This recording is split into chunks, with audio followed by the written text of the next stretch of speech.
Chapter 20. It felt good to walk in the shade of the 2 oak trees.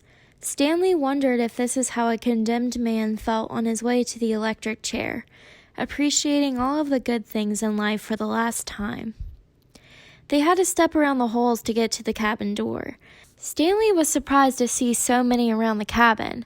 He would have expected the warden to not want the campers digging so close to her home, but several holes were right up against the cabin wall. The holes were closer together here as well and were of different shapes and sizes. Mr. Sir knocked on the door. Stanley still held the empty sack. "Yes," the warden said, opening the door. "There has been a little trouble out on the lake," Mr. Sir said. "Caveman will tell you all about it." The warden stared at Mr. Sir a moment, then her gaze turned toward Stanley. He felt nothing but dread now. "Come in, I suppose," said the warden. "You're letting the cold out." It was air-conditioned inside her cabin. The television was going. She picked up the remote and turned it off.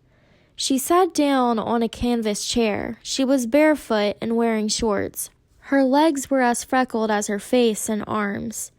"So, what is it you have to tell me?" Stanley took a breath to steady himself. "While Mr. Sir was filling the canteens, I snuck into the truck and stole his sack of sunflower seeds." "I see," she turned to Mr. Sir. "That's why you brought him here?" "Yes, but I think he's lying. I think someone else stole the sack, and Caveman is covering up for X-Ray or somebody. It was a 20-pound sack, and he claims to have eaten them all by himself." He took the sack from Stanley and handed it to the warden. "I see," the warden said again. "The sack wasn't full," said Stanley, "and I spilled a lot. You can check my hole." "In that room, Caveman, there's a small flowered case. Will you get it for me, please?" She pointed to a door. Stanley looked at the door, then at the warden, then back at the door. He slowly walked toward it. It was a kind of dressing room with a sink and a mirror. Next to the sink, he saw the case, white with pink roses. He brought it back to the warden, and she set it on the glass coffee table in front of her. She unclasped the latch and opened the case. It was a makeup case. Stanley's mother had one similar to it. He saw several bottles of nail polish, polish remover, a couple of lipstick tubes, and other jars and powders. The warden held up a small jar of dark red nail polish. "You see this, Caveman?" He nodded.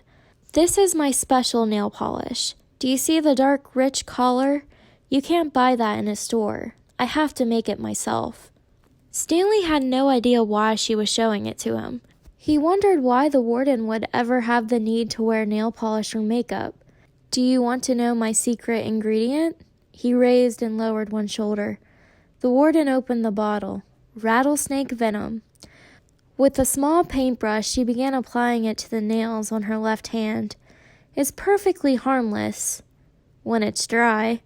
She finished her left hand. She waved it in the air for a few seconds, then began painting the nails on her right hand. "It's only toxic while it's wet." She finished painting her nails, then stood up. She reached over and touched Stanley's face with her fingers. She ran her sharp, wet nails very gently down his cheek. He felt his skin tingle. The nail on her pinky just barely touched the wound behind his ear. A sharp sting of pain caused him to jump back. The warden turned to face Mr. Sir, who was sitting on the fireplace hearth. "So you think he stole your sunflower seeds?" "No, he says he stole them, but I think it was." She stepped toward him and struck him across the face. Mr. Sir stared at her. He had 4 long red marks slanting across the left side of his face. Stanley didn't know if the redness was caused by her nail polish or his blood. It took a moment for the venom to sink in. Suddenly, Mr. Sir screamed and clutched his face with both hands. He let himself fall over, rolling off the hearth and onto the rug. The warden spoke softly. "I don't especially care about your sunflower seeds," Mr. Sir moaned. "If you must know," said the warden, "I liked it better when you smoked." For a second, Mr. Sir's pain seemed to recede. He took several long, deep breaths. That's when his head jerked violently and he let out a shrill scream, worse than the one before. The warden turned to Stanley. I suggest you go back to your hole now." Stanley started to go, but Mr. Sir lay in the way. Stanley could see the muscles on his face jump and twitch. His body writhed in agony. Stanley stepped carefully over him. "Is he—" "Excuse me?" said the warden. Stanley was too frightened to speak. "He's not going to die," the warden said. "Unfortunately for you."